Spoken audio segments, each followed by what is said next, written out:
Assalamualaikum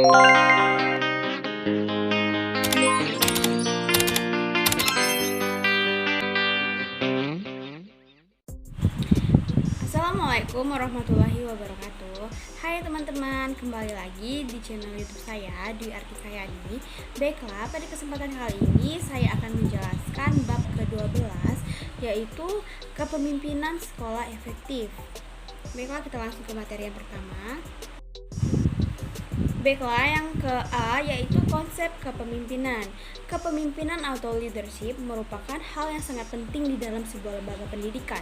Kepemimpinan di dalam sebuah lembaga pendidikan berkaitan dengan bagaimana kepala sekolah mampu untuk mendorong kinerja para staf guru, staf persahabatan, dan serta penuh pertimbangan terhadap para guru baik secara kelompok maupun secara individu. Kepemimpinan juga dikaitkan sebagai salah satu fungsi manajemen yang sangat penting untuk mencapai tujuan di sebuah lembaga ataupun organisasi secara efektif dan efisien.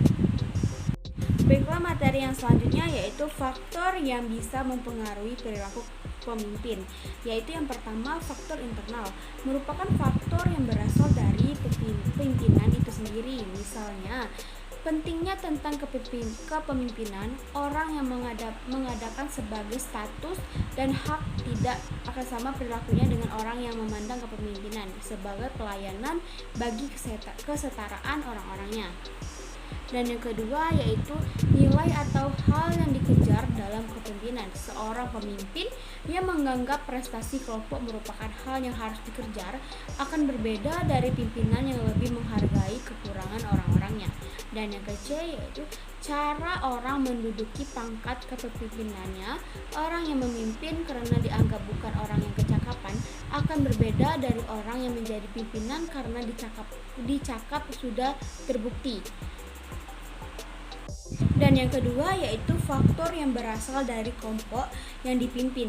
Keadaan kelompok seperti ini memandang kekompakan, latar belakang pendidikan, pengalaman, dan latar belakang sosial budaya.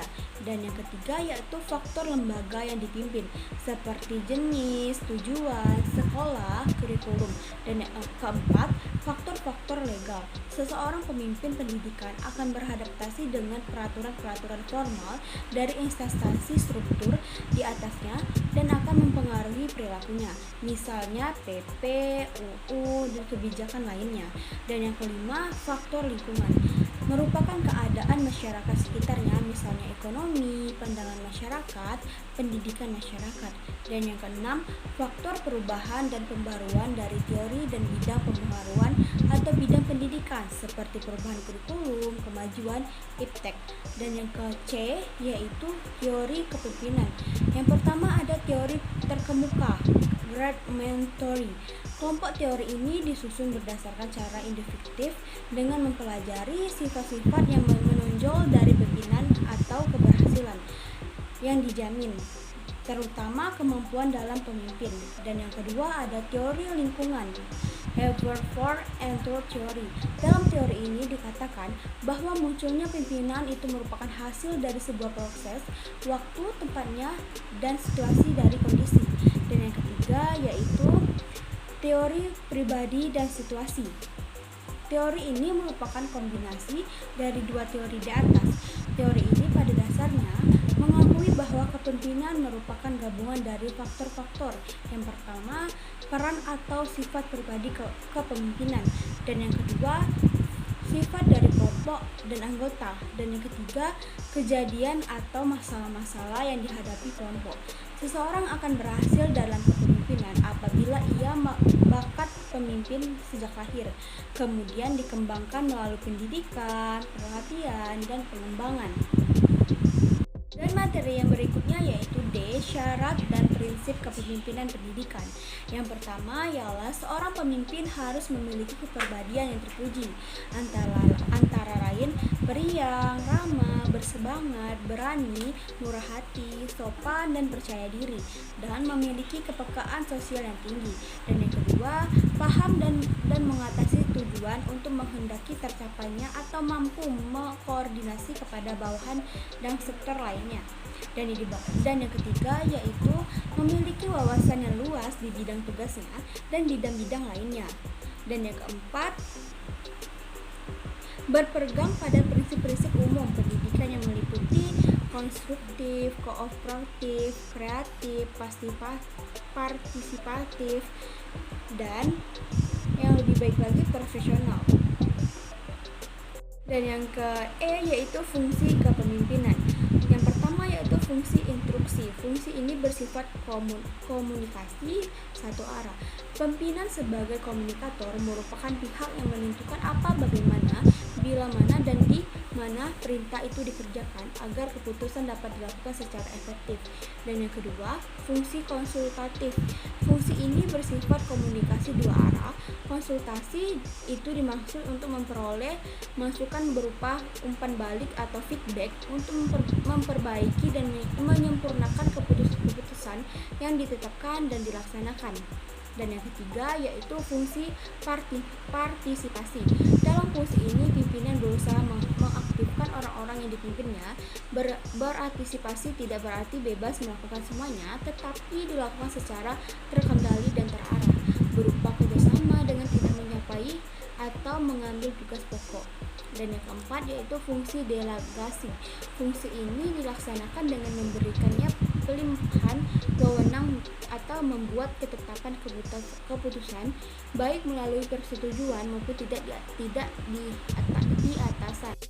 Dan yang ke-F yaitu kepemimpinan kepala sekolah yang efektif, yaitu yang pertama inisiatif. Pimpinan harus ditanggap dengan keadaan dan kondisi organisasi yang dipimpinnya serta memiliki daya inisiatif yang tinggi sehingga ia mengetahui apa itu harus memutuskan untuk melakukan suatu kebijakan atau kapan ia harus meningkatkannya berkenaan dengan keseimbangan organisasi ke depannya. Dan yang kedua, inquiry.